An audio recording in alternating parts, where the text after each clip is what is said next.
የአፍሪካ ቀንድ የፖለቲካ ማዕከልና የታሪክ እምብርት የሆነችው ኢትዮጵያ በዓለም አቀፍ መድረክ የምታሳየው የዲፕሎማሲ እንቅስቃሴ ከምንጊዜውም በላይ ስልታዊ፣ ንቁና በብሔራዊ ጥቅም ላይ የተመሰረተ ሁለንተናዊ ሽግግር እያሳየ ይገኛል። ሀገሪቱ ከዓመታት በፊት ከነበረባት የውስጥና የውጭ ተጽዕኖች እንዲሁም ተከላካይ ከመሰነቅና ከምላሽ ሰጪነት የዲፕሎማሲ አካሄድ ሙሉ በሙሉ በመውጣት አሁን ላይ የራሷን አጀንዳዎች በራሷ ፍላጎት የምትቀርጽበት ቀጠናዊ ትስስር በበላይነት የምትመራበትና በዓለም አቀፍ ደረጃ ተጽዕኖ ፈጣሪ የሆኑ መድረኮችን በቅድሚያ የምትይዝበት ንቁና መሪ ምዕራፍ ላይ ደርሳለች። ይህ ስር ነቀል የዲፕሎማሲ ለውጥ ዝም ብሎ የመጣ ሳይሆን የውስጥ የኢኮኖሚ አቅምን በመዋቅራዊ ማሻሻያዎችና የተረጋጋ የውስጥ ፖለቲካን በአግባቡ ከመገንባት የመነጨ ነው። ይህም በዓለም አቀፍ ደረጃ ፈጣን ለውጥ እያስተናገደ ያለውን ባለብዙ ዋልታ የኃይል ሚዛን በአግባቡ በመረዳት ሀገሪቱን የአህጉሪቱ ዋነኛ የጂኦፖለቲካ ተዋናይ እንድትሆን አስችሏታል።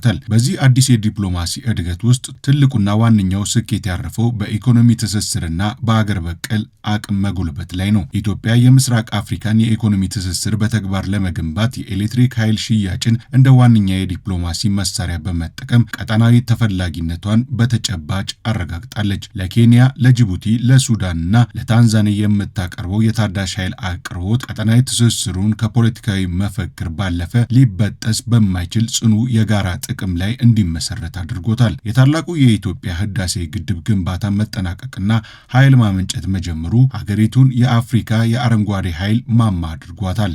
ከዚህ ጎን ለጎን ሀገሪቱ ከአስመጭነት ወጥታ ቀዳሚ ስንዴ አምራችና ላኪ መሆን መቻሏ በምግብ ሉዓላዊነትና በእርዳታ ጥገኝነት ዙሪያ የነበራትን የዲፕሎማሲ የመደራደር አቅም ወደ ላቀ ከፍታ አሸጋግሮታል። ትላንት በእርዳታና ረሃብ ስሟ ይነሳ የነበረችው ሀገር ዛሬ የምግብ ዋስትና አረጋግጣ ጎረቤቶቿን መመገብ መጀመሯ የውጭ ኃይሎች በውስጥ ጉዳዩ ጣልቃ ለመግባት የሚጠቀሙበትን የእርዳታ ፖለቲካ መሳሪያ ሙሉ በሙሉ አክሽፎታል። የውስጥ የኮሪደር ልማት፣ የከተማ ውበት ስራዎችና ግዙፍ የቱሪስት መዳረሻዎች መገንባትም ሀገሪቱን ለዓለም አቀፍ ኢንቨስትመንትና ለስብሰባ ቱሪዝም ምቹ ማሳያ በማድረግ የውጭ ቀጥታ ኢንቨስትመንትን ለመሳብ ትልቅ መተማመን ፈጥሯል። አዲስ አበባ ዛሬ የአፍሪካ የዲፕሎማሲ ዋና ከተማ መሆኗን በተግባር እያስመሰከረች ትገኛለች። ኢትዮጵያ በዓለም አቀፍ ደረጃ አዲስና ተጽዕኖ ፈጣሪ አጀንዳ ይዛ እንድትቀርብ ያደረጋት ሌላው ስኬት የአረንጓዴ አሻራ ነው። የአየር ንብረት ለውጥን ለመከላከል በቢሊዮኖች የሚቆጠሩ ችግኞችን የመትከልና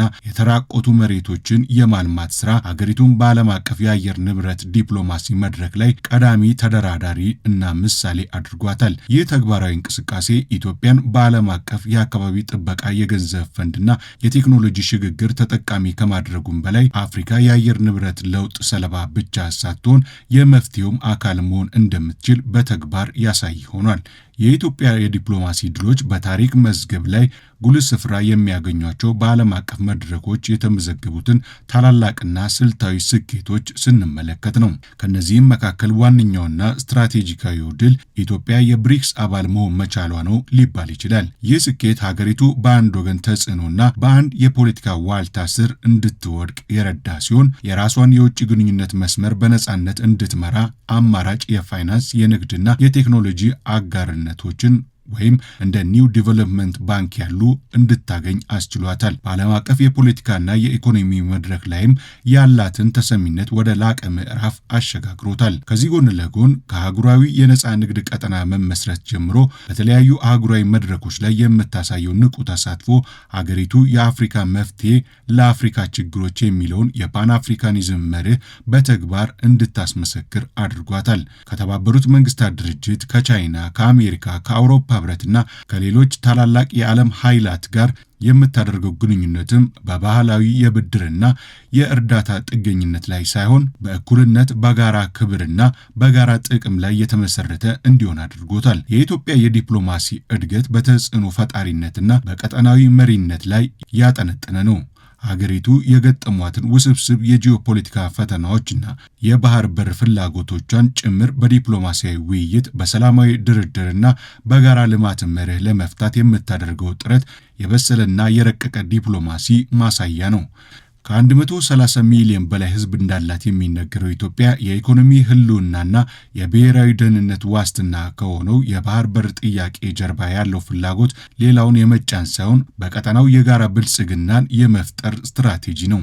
የባህር በር አማራጮችን በስምምነትና በጋራ ልማት ማዕቀፍ ለማሳካት የሚደረጉ የዲፕሎማሲ ጥረቶች ምስራቅ አፍሪካን የፖለቲካ መልክ በመቀየር ረገድ ትልቅ ሚና ይጫወታል። ከቀጠናዊ ተጽዕኖ ተቀባይነት ወጥታ በአህጉሪቱ አጀንዳዎችን ወደ መቅረጽ እና ታላላቅ ዓለም አቀፍ ስብሰባዎችን ወደ መቀላቀል የተደረገው ታሪካዊ ጉዞ የሀገሪቱን ብሔራዊ ጥቅም ከማስጠበቅ ባለፈ የአፍሪካን ድምፅ በዓለም መድረክ ከፍ አድርጎ የሚያስተጋባ ሆኗል። ይህ በአሁኑ ወቅት በሂደት ላይ ያለውና ወደፊትም የሚቀጥለው የዲፕሎማሲ ሽግግር ፈጣን ለውጥና መናወጥ እያስተናገደ ባለው የዓለም ፖለቲካ ውስጥ የኢትዮጵያን ስትራቴጂካዊ ተፈላጊነት የማይተካ የጂኦፖለቲካ እሴትና የአህጉራዊ መሪነት ሚናን ይበልጥ እያጠናክረው እንደሚሄድ ምንም ጥርጥር የለውም። ኢትዮጵያ ዛሬ በጥንታዊ የታሪክ ማዕቀፍ ውስጥ ዘመናዊ የዓለም ፍላጎቶችን በማጣጣም ረገድ የረቀቀ የዲፕሎማሲ ጥበብ ባለቤት መሆኗን በተግባር እያሳየች ነው። በእኛ ጊዜ እንደዛ ሆነን ሀገራችንን የምንወድ ጀግንነት የሚሰማን ለሀገራችን የምንሞት የቀድሞ እርማታ ያውኑ ፈረንጅ አራዳ ወይንም ፒኮሎሮ የሚባል አካባቢ ነው የምንገኘው። ይሄ ለውጥ እናንተ የመራችሁበት ለውጥ እና አጫሉ የሞቱበት ለውጥ ላጋሩ ምን አተረፈ? ደጋግመን ለዚህ ስንገናኝ እንደውም ጣፈጠኝና ጥቁር አዝሙድ ይስማው አጋሩ ቡቡቡ ወይጂማ ቡቡቡ አጋሩ አባቦቃ በየብሪ እንዶቃ ይባላል። ማለት በጣም የሀብት ሀገር ነው። የቡና ሀገር ነው። የቡና መገኛ ሀገር ነው። አጋሩ ቡቡቡ ወይጂማ ቡቡቡ